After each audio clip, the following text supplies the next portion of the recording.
Good evening, everyone. Welcome to tonight's episode of Ask Cindy. In tonight's episode, we're going to talk about how can business owners or how can businesses make the most out of their cash flow.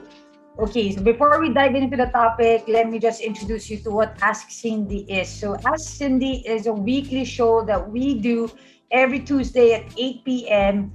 And our goal is to take the questions of our entrepreneurs, founders, business leaders, and even wannabe entrepreneurs, take their questions and share on those questions, give provide answers based on our collective experience in all care. Uh, for those that are not aware, this show is brought to you by All Care, the country's first and only digital benefits membership platform that allows or provides access to entrepreneurs, business leaders, and gig workers so that they can have access to relevant benefits like healthcare, life insurance, optical, dental, mental, and a slew of other perks. This show is also in partnership with BT Partners. It's the country's first and only revenue operations consulting firm that helps companies maximize revenue at every stage of the customer life cycle. My name is Cindy Burdett, and I'm the CEO and co-founder of AllCare. You can look me up on LinkedIn, Cindy Burdett. You can also shoot me a message on LinkedIn or on my social media channels. All right, yun. So, okay, tonight's episode is a little bit technical, but we need to get to this topic because I've spent the last several days talking to my entrepreneur friends about how they plan to grow now that we're nearing mid-year. Okay, it's mid-year strat plan season. In fact, if you go to LinkedIn and go to BT Partners, you'll see that we're cooking up a workshop on mid-year strat planning. Okay, I just smoothly inserted that shameless plug. Anyway, mid-year strat plan, and many of the people I've spoken to are talking about scale. They're talking about it in a negative sense because scaling requires resources. And one of those most important resources is cash. So the question tonight is super relevant because how do you grow when you struggle with cash flow? So the real question we're asking for tonight's topic is, how can I make sure I do better with my cash flow? Okay. So tonight, if you're joining us, great. Please engage with me. Put your comments, your agreements, disagreements, thoughts in the comment section. I am not a financial expert. In fact, I'm not the CFO of the company, but having run and scaled business from an idea to multiple investment opportunities from multiple types of businesses, I kind of have a sense or two about cash flow.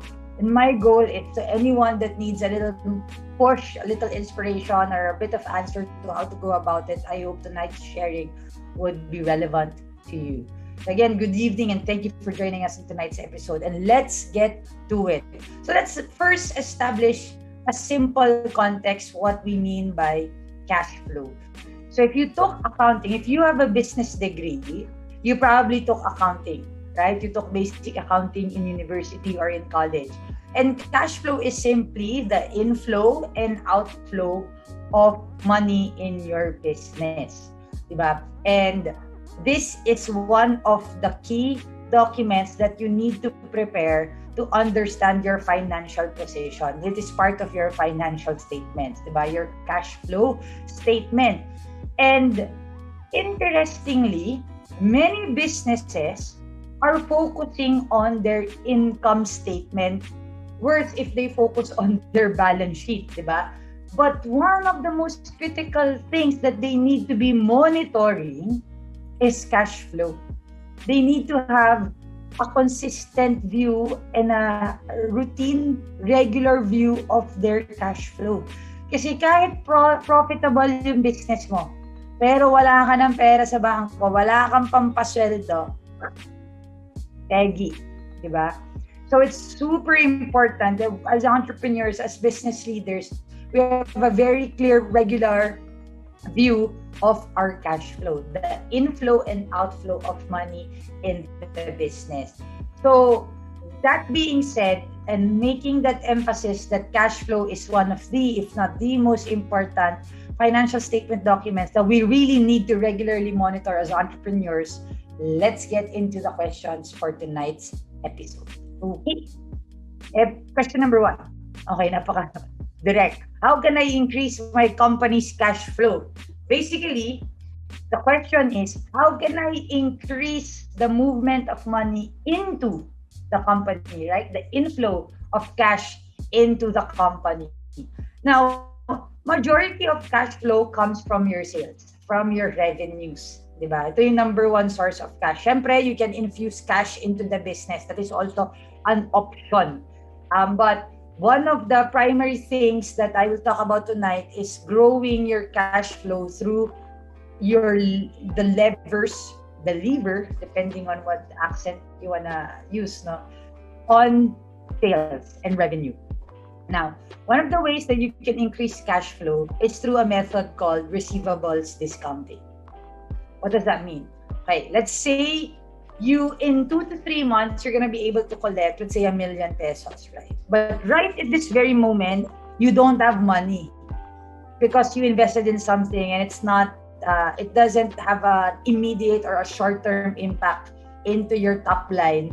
Delayed yung mga bayad ng kliyente, they're 2 months down the line, but you really need money now. One of the things you can do to make sure you have money in the bank and inflow is receivables discounting. Ibig sabihin, you take what you will collect down the line and you find a provider that will buy those receivables from you at a discount. So what you're doing is you're foregoing a bit of the value of your receivables to gain a leverage on time. Instead of waiting 2 to 3 months before you get the cash, you are getting it in the shortest possible time. In exchange, you're selling the receivable at a bit of a discount. So anywhere from 3 to 10%, depending on sino yung kausap. 1% in some cases. Okay, that's one. The other way to also increase your cash flow is through effective promotions. Okay, if you have a business, meron tayong mga tinatawag na bundling. You bundle 2 products so that the average transaction goes higher. So let's say if you buy shampoo lang, I can sell you shampoo and conditioner with a little bit of a discount, bundle, diba? Because the transaction value will go up, which means the cash my company will receive will also go up. So that's one way. This is through effective marketing strategies, no? Yung mga bundling. Another one would be B1T1. Alam niyo naman yun, di ba? Buy one, take one. Okay? So, if you buy a product of a certain value, a certain kind, I will give you another. So again, this is in the goal of increasing the transaction value and increasing the transaction volume. So itong mga promotions na to, their goal is to increase value and volume, again, so that your inflow into the business goes up. Now, your cash inflow goes up. Another would be certain promotions, no? Freebies for free items for certain purchase, diba? Parang freebie with purchase of a certain item, pwede mo din niyang gawin. Yes, may added cost dahil bibili ka o bibigay ka ng freebie, pero again, if you do the math, malaki yung ticket price ng pinapabenta mo, ng binibenta mo, ultimately, the upside is higher than the cost ng freebie. So again, this is increasing transaction. Another one is using your sales team.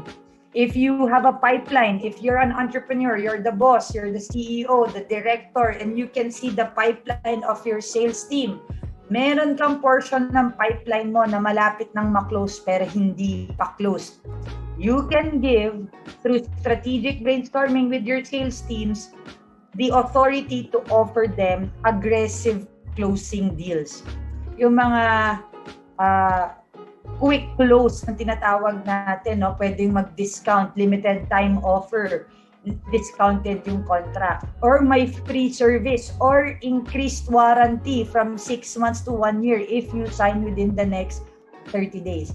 So cash flow is really about a time and value element, right? When is the money gonna come and what is the value of the money that's gonna come? Now, yun yung levers na pwede mong pagdaruan. When are you gonna get the money and what is the value of the money that you're gonna get? So, may sales team ka, pwede mong paagahin yung closing of deals through a discount. Pwede ka rin mag-receivables discounting. This is a technique that your finance and accounting team will be very familiar with. Through your marketing, you can run certain promotions that will incentivize higher transaction volumes or quicker purchases, no? So, several ways, depending on your business model, depending on your business context, depending on your needs as well. Minsan, simple, umutang, di ba? Although ako, I don't really recommend taking out a loan if there are ways that you don't have to borrow just yet, no? So when all things have been exhausted and talagang need, okay, maybe a short-term loan. It's not necessarily cash flow in the strictest of sense, no? Because yes, it's cash coming in, but for me, in your P&L, that's also going to be a liability that's going to come back and bite you in the behind. So for me, that's a last resort, no? But that is also an option for you. And then the other way is, I don't know if you're familiar with this, but I remember I was consulting for one of the larger local banks. I learned this about them. Apparently, local banks offer RCL, a revolving credit line. So if you are a legitimate business, you have a corporate account with a local bank, inquire of a revolving credit line. Ibig sabihin, they will lend you money, again, as part of your last resort, kung talagang hindi kaya ng mga organic methods, no? They will lend you money and there is no interest if you pay. It is 20 days. So if you pay within 20 days, no interest. So technically, this bank is going to allow your risk and lower the risk of your debt and also increase your purchase power for 20 days risk-free, assuming mababayaran mo, di ba? On the 21st day, it earns interest. But if you can pay it, then it's really a good tool to use your money to revolve the fund, no? Paikot ng pera. So explore niyo yung option na yon, yung revolving credit line. Yes, credit cards. Kung kaya nyo din, meron ka ding 30-day revolving credit doon. If you can purchase things through credit card, why not, di ba? Because if you buy something through credit card and the business is operating, you don't need to pay it until the credit card bill comes. And hopefully you have generated more out of what you spent so that by the time that you need to pay it, easy piece of cake. No? So yun yung mga ways that you can increase cash flow. But again, ideally, those things that are risky, yung mayroong depends on how you look at it. If you prefer to not, if you prefer the risk, sorry, that was my dog. If you prefer the risk and you are very disciplined in the repayments, very good tools yung credit card, your revolving credit line in the bank, short-term financing solutions from different providers, no? Kaya lang for me kasi, ang risk doon is kapag nagka-alanganin, no, they stop being risk-free and they start carrying serious risks, di ba? The interest. And then they impact your financial reputation, worst case scenario. Unlike if you do it through the organic means, like your sales promotions, a quick close, last minute offers, your marketing techniques like your buy one take one, freebie with the purchase, your the bundling, diba? It will increase transaction value, therefore increasing cash flow. Technically, wala ka masyadong risk. Yes, maybe sa, P&L percentage mo, yung revenue to cost mo, maybe merong, yung gross profit percentage mo, gross margin mo, meron sigurong hit. But I would prefer that over any serious financial considerations. Like yun nga, magkaka-interest yung utang. So that's just me. Again, AskCindy is about sharing experiences. So how about you? If you're listening to this show and you have tips and ideas about increasing cash flow, feel free to put that in the comments. You never know when somebody's gonna read it at some point in the future, and then you're just gonna be the answer that they've been looking for. All right. Second question. Kung a startup with limited cash, would you recommend leasing equipment over buying? Okay, obviously you can't lease kasi yung question dito leasing supplies, no? But supplies I assume are consumable. You can't lease those things. So it's really probably equipment that you can lease. At the beginning, yes. Especially if you are just testing the concept, diba? If you are a startup, to me, what that means is you are doing something that's never been done before. Yun ang totoong definition ng startup. Now, if you're doing something that's never been done before, there is a lot of risk involved. Sabi nga ni, what is his last name? The founder of LinkedIn. He said that building a startup is like jumping off a plane and then assembling the parachute as you're going down. No? So, there's a lot of risk. Very, very high risk of failure. Reid Hoffman. Yan. Thanks, man. So, I would recommend you just lease because you don't want the capital expenditure, the hit on your cash flow. Diba? The moment you buy equipment, yes, assets yan sa P&L mo, capitalizable assets yan, magmumukhang asset-rich yung startup, pero ang problema, hindi ka maka-hire. Hindi ka maka-spend in marketing kasi wala kang pera. So in the beginning, I would really recommend, if you're just at the exploration stage, lease. Now, here's where it becomes different. If you've proven product market fit, and if you've proven the business model works, think about purchase because your cost of goods or your cost of service might drastically go down if you own the machine. Lalo na, again, capitalizable asset siya. So, not only is your cost of goods or cost of service might be smaller because you now own the machine, on your P&L, on your income statement and your balance sheet and stuff, that asset is going to make you look good, right? So, ayun. So, consider only when you have proven that the model works, the pricing works, and it's a scalable venture. Product market fit exists. But if you're still in the experimentation stage, especially as an early stage startup, outsource what you can. Don't invest on capital, heavy capex hits first, no? Yung capital investments just yet. And sorry for my sniffles. Ayan. Okay, so I hope that was helpful. All right, next question.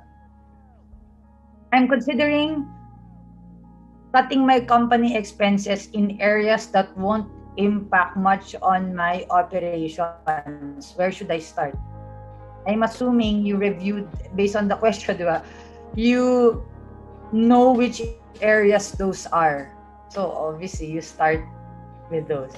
Okay, ito ang problema kasi dito eh. Pag ang startup or ang business na fundan or nakakita ng product market fit, it starts to become fatty.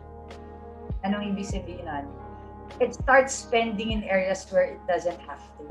Instead of being lean, instead of maximizing efficiencies, instead of getting the most out of every single person's skill and competence and productivity, we start to become fatty. We start to become overweight. We acquire more people than we need.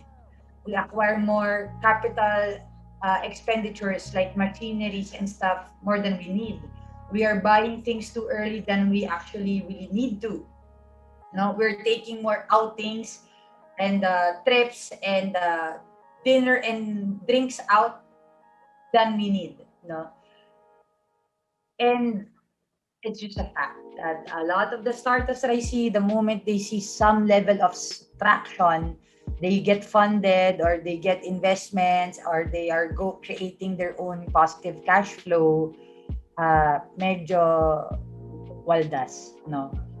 So take a look at areas where you were more productive before and then you don't seem to have the same level of productivity, and then take an honest reflection in those areas.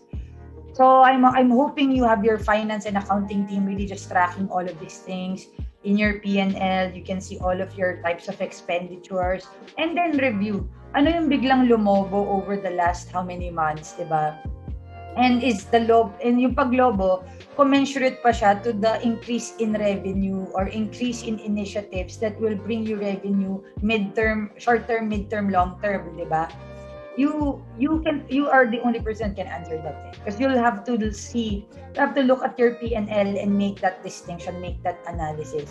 So kunwari, for example, salespeople. Dati nung isa lang yung salesperson mo, nakaka-close kayo ng 10 contracts per month. So since ganoon yung rate at gusto nyo ma-hit yung targets nyo, yung big, hairy, audacious goal nyo, bihag nyo, biglang nag-hire kayo ng 4 more, so naging 5. Pero instead na naging 50 yung production, naging 6, naging 40 lang, naging 30 lang. So anong nangyari doon? Hindi linear yung growth, di ba? Hindi linear yung pag-scale ng team mo. So you need to take a look. Dapat ba talaga 4 agad yung hinar ko? Baka dapat naging 2 muna, naging 3 before you added on. Once you were able to really establish and stabilize how to effectively scale without sacrificing productivity, without sacrificing. Ano yung instances na magiging ganon? For example, dumami yung sales reps pero hindi naging linear yung pagka-multiply ng output. Onboarding. Nung isa lang yung tao mo, since isa lang siya, sobrang ganda ng pagkaka-onboard mo. Nag-onboard ka ng 3-4 na tao sabay-sabay. Hindi na kasing quality yung onboarding. So yung productivity nila hindi ganun kaganda. So that's one example of how scaling is not always linear and you need to be wary of over-investing too quickly. Diba? That's why nga, ako I'm a believer of slow at the start, quick at the beginning. This is a belief that I hold in the way that I sell as a salesperson, but it's also the way that I think about the business. I take time to analyze and really review my position. What do I have? What are my levers? And then once I know all of those, I've taken the time to really analyze, that's when I move a little bit faster. And then reanalyze, and then move a little bit faster again, a little bit faster. At least I know that I'm not breaking too many things that I can never put back together because I was moving too fast. No? So maybe this is not the common startup advice that you're hearing from Silicon Valley, but for me, it's just a more conscientious way of going about things for me. Okay. Next question. Good questions though. When's the best time to increase the pricing of your products and how will you communicate it to existing customers? Very, very great question. In BT Partners, we had a client that had this problem. And so let's talk about that as an example now. When's the best time to increase your price? Regularly, what a business should be doing is checking out direct and indirect competitors. In this exercise, you will be able to position your service within an industry, within an environment of different players, right? Now, as you do that, one of the things you will learn is how much they offer their price, their product or service, and why do they offer it that much, diba? Maybe they're using a proprietary technology, maybe they're franchised from abroad, maybe there's a certain claim that they have patented yan or what have you, diba? So certain things will dictate the pricing of services. Now, given that information, when you do your competitive analysis, you can determine whether you are priced just in the right spot, maybe 75-85 percentile of the total industry, or you are below industry average, diba?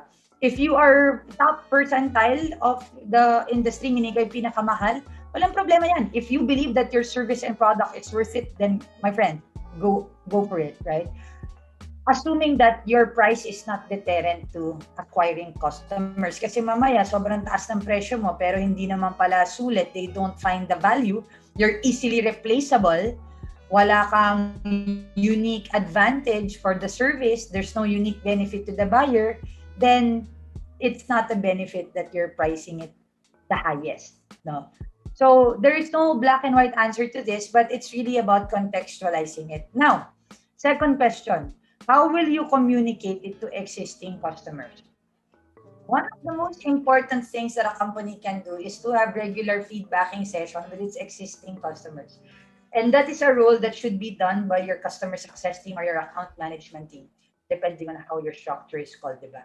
Now, one of the things that that department must be asking is, what makes you consistently choose my company over others? Now, I hope that they will never say that just because you affordable, more affordable or cheaper market. A product that is beyond just its price. So with real value to the client. Now, assuming that you really provide real value to your clients, it is very easy to communicate the price increase because we have a thing called inflation. Every year, things go up. Salaries go up, cost of goods, cost of services go up. So naturally, your pricing should move at the pace of inflation at the minimum. Now, if you're going to increase your price significantly, let's say inflation is 7%, you're going to do a 30% increase, you better have a reason for it. And it better be translated to the quality of service that your clients are getting. Kaya many times I see our clients on the beauty partner side, diba? They will clients that are extremely happy with them. Doon muna sila mag-i-implement na price increase. Since hindi ba weird doon, happy nga sila tapos sila yung tataasan ng presyo. Ang assumption dito is happy sila dahil valuable kayo, hindi dahil mura kayo. Kasi kung mura kayo, that's a problem. I think that's a problem. Kung yun lang ang value proposition nyo, mura kayo because madali kayong palitan. Anytime somebody plays the palugi game, palit agad, di ba? And there are some industries that are very price sensitive, and so there are other ways that would be addressed. But if you are part of the majority that hopefully offers a service, a product that is truly value adding, and it's not solely dependent on your affordability, your perceived affordability, then great. And honestly, affordability is a subjective thing, di ba? If I tell you that the medicine for cancer, something I only have is 1 million a pop per tablet, and you absolutely needed it, and you knew how effective my product was, you will not make tawa, di ba? Hindi ka tawa dyan. What you're gonna focus on is how you're gonna get the 1 million in your pocket so you can buy my medicine. It's the same thing. Companies should focus on the quality of the servicing, the product, the actual value they're bringing to the clients, and then figure out what is the appropriate price for this. Diba? Because if the service and the value is real, sulit is a very subjective thing. Okay. Maybe let's take one more question. Okay.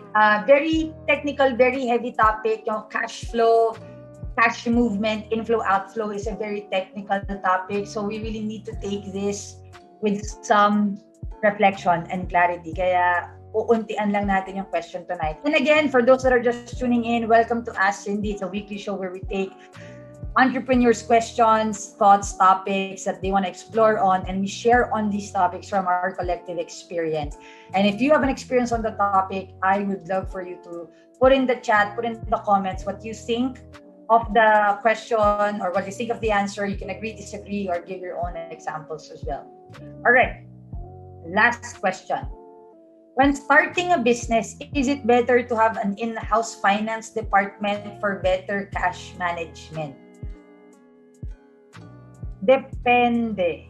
Okay, so for me, my rule kasi talaga is when I start a new concept, a new idea, I will spend the least amount of fixed overhead that I can until such time that I've proven there's something here, meaning people will pay money to get my product or service.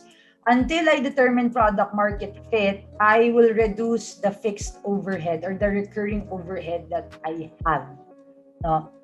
So that being said, the answer to this question in that sentiment would be no. It is not better to have an in-house. But let's say you run an e-commerce business. As an owner, busy ka, ikaw yung taga-procure ng produkto, taga-balot, taga-pack, taga-ano, di ba? Then you probably need someone that is focusing on the numbers. Not just cash management, but the overall numbers system, lalo na for e-commerce. Kasi di ba, the delivery fees, the discounts that you're playing around with, the promotions, the sales, the cost of goods and service, etc.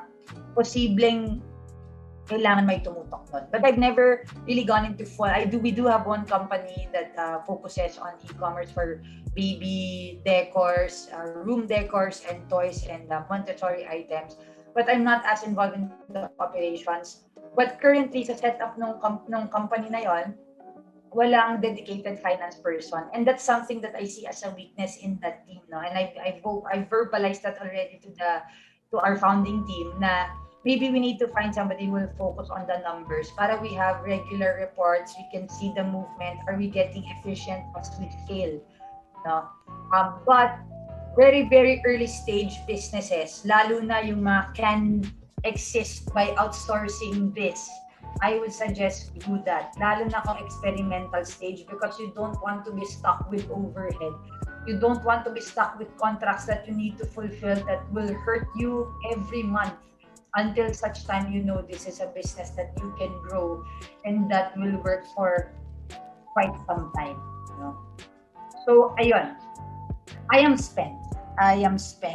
But this was a very, very interesting topic. I hope I provided some interesting insights or my personal take about cash flow. If you agree or disagree, please feel free to engage in the comment. Again, you never know who's going to be reading this or watching this episode down the line, and your input might just be the answer that they're looking for.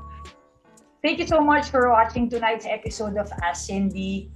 This episode is brought to you by AllCare, the country's first and only digital benefits membership platform. What a mouthful.